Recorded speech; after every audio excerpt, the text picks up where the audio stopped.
जब मनुष्य का अहंकार उसके विवेक से बड़ा हो जाता है, तब विनाश निश्चित होता है। महाभारत का युद्ध इसी सत्य का सबसे बड़ा प्रमाण है। दुर्योधन, हस्तिनापुर का युवराज, ताकतवर था, पर उससे भी बड़ा था उसका अभिमान। कई बार श्री कृष्ण ने उसे सही राह पर लाने का प्रयास किया। कृष्ण ने दुर्योधन को समझाया, 5 गांव दे दो पांडवों को, युद्ध टल जाएगा। पर दुर्योधन ने गर्व से उत्तर दिया, मैं सुई की नोक जितनी भूमि भी नहीं दूंगा। यही थी उसकी पहली गलती, अहंकार। नेता अगर अहंकार में डूब जाएं, तो वे केवल अपना नहीं, पूरे समाज का विनाश करते हैं।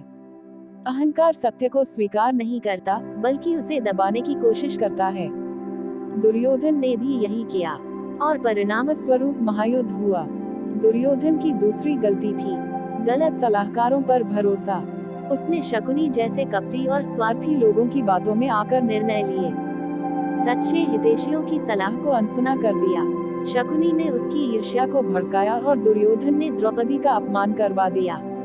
एक राजा का पतन तब शुरू होता है जब वो चापलूसों की भीड़ में सच्चाई को खो देता है। तीसरी और सबसे बड़ी भूल थी योग्यता की उपेक्षा। दुर्योधन ने अयोग्य मित्रों को बड़े पदों पर बैठाया। उसने सिर्फ अपनी पसंद और रिश्तेदारी देखी, राज्य की भलाई नहीं। पर एक सच्चा नेता वही होता है जो निजी भावनाओं से ऊपर उठकर काबिलियत को पहचाने। युद्ध के अंतिम समय में भी श्री कृष्ण ने दुर्योधन को अंतिम अवसर दिया। कहा, अपने अपराध स्वीकार करो, माफी मांगो, तुम्हारा कल्याण हो सकता है। लेकिन दुर्योधन का घमंड अब भी टूटा नहीं। वो हमारा भी अकेला, शर्मनाक हार के साथ। दुर्योधन की कहानी हमें यह सिखाती है, अहंकार, बुरी संगत और अयोग्यता का समर्थन एक दिन जरूर विनाश लाता है। आज के नेताओं के लिए यह एक अमूल्य सबक है।